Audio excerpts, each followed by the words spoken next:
Hey everybody, I'm Jimmy and you're watching the Jimmy in the Wild channel. Before we get started, please hit that big red subscribe button. I've got a ton of new content nearly ready for upload, and you'll definitely want to find a way back to this channel so you don't miss it. Also, if you like the video, please hit the thumbs up button.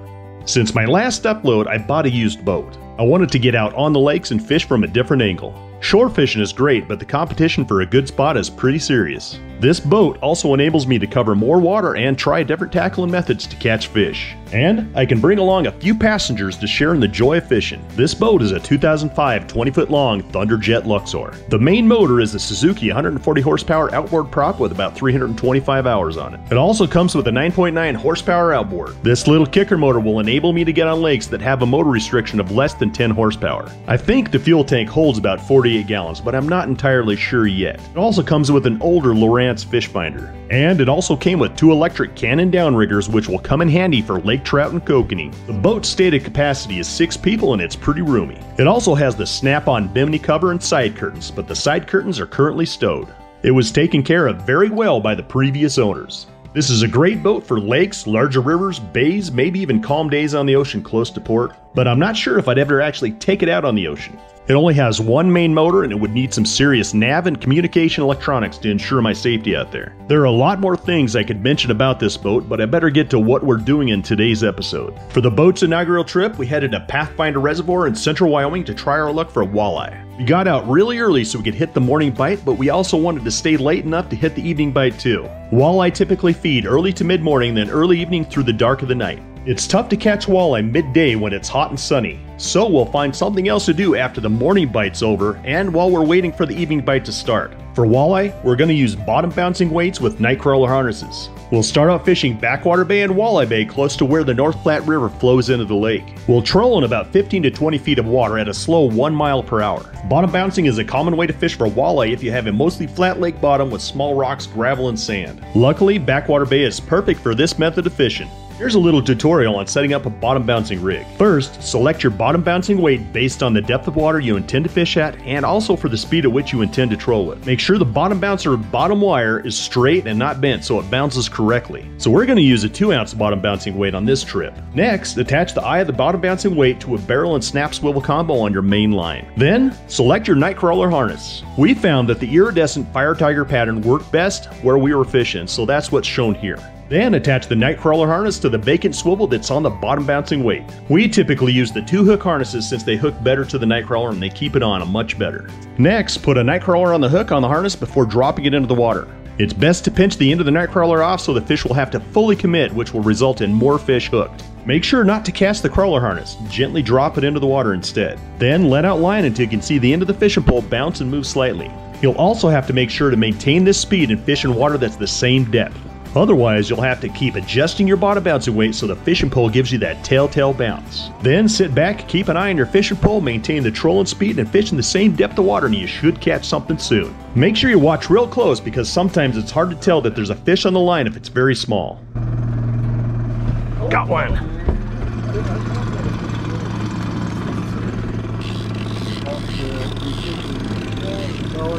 No, he's not huge.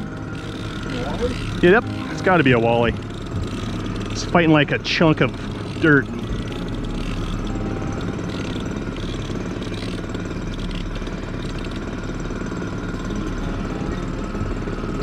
Little hot dog fish. Nope. I know, look at that. We caught a walleye. Actually, he's just barely big enough to keep.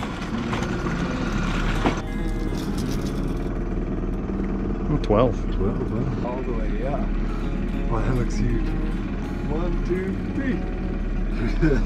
3. All right, one fish in the box. There we go. 16 and 15 feet we just passed a fish. All right, we should be getting another one anytime. Exactly.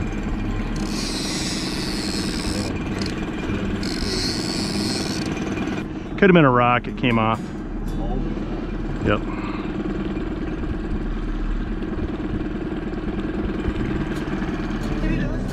Oh, got one.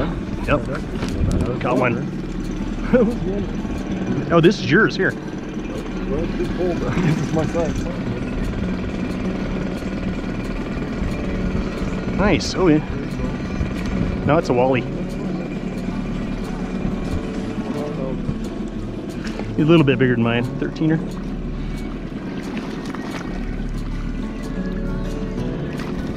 All right. Nice. Yeah, he's 13, 14. Good deal. Oh, he's bigger. It should be 13, 14. 13. We gained an inch. Gained an inch. All right.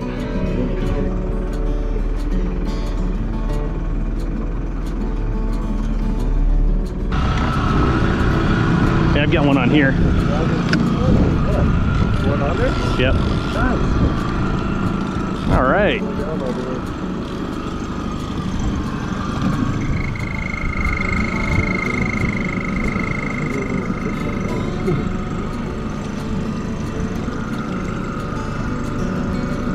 All right. Oh!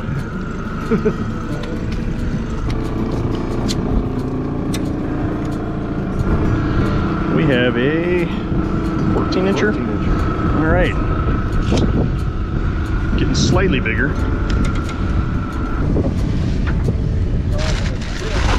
Oh yeah. I'm gonna change my crawler harness. You want this one on here? That one's pretty good. That's a big one. It got a little attention already, right? Got one fish on that. The metallics seem to work pretty good. What else do I got? I got a yellow. Got another fire tiger. I got a green one. That might work. Try a green.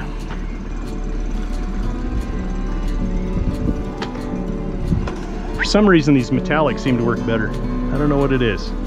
Well, we caught one more walleye during this morning bite. Unfortunately, the GoPro camera shut off just before we caught it. That fish ended up being right about 14 inches. After that, it was getting a little bit warm, so we decided to troll for trout in a small canyon. We put on a few deep diving crankbaits and set course for the canyon. Our trolling speed here was right about 2 miles per hour. This little canyon is an interesting feature on this lake. That's because it's one of the only places on the lake that has a decent flow of water. The water from the incoming Platte River has to squeeze past it, and as it does, it makes a pretty good current in the canyon. Snag or fish? Fish. Nice.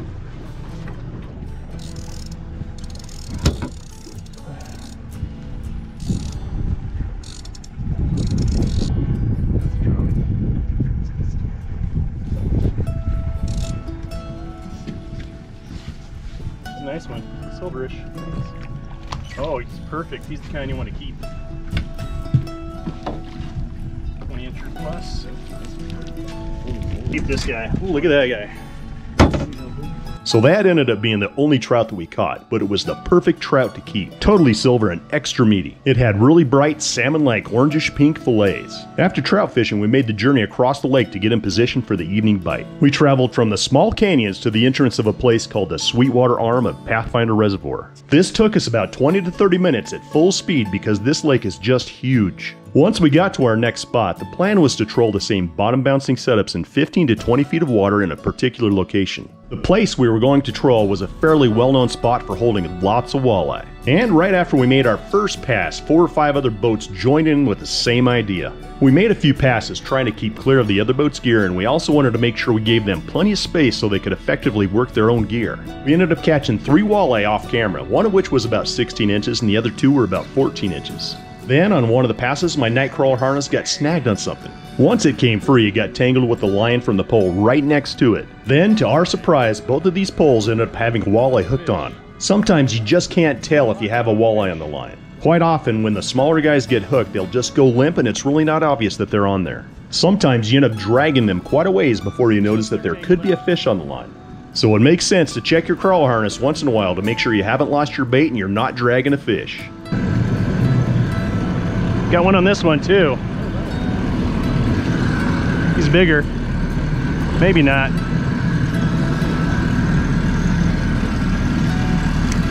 He's a 12-incher. Oh, he might only, no, he's 12. 12? Let's see what this guy is. 12 3/4. 13, okay. You got a fish. You got a big fish. You got a big one. It's 13 and a half, 14. Now we're up to 10. And that spot pretty much ended up being it for the trip. We had to get back to the ramp before it was too dark. To wrap up the day, we kept 10 nice walleye between 12 and 16 inches and 1 really nice trout. After filleting and skinning the walleye, we ended up with just under 3 pounds of boneless, skinless walleye fillets. That's definitely not bad for the first trip out in this boat. Well, that's the end of today's episode. It was a really great day on the water, and there's quite a few more just like this coming up. Be sure to hit the subscribe button so you don't miss any of the upcoming episodes. I've got quite a few episodes in the works and nearly ready for upload. Thank you for watching, and I'll see you again real soon.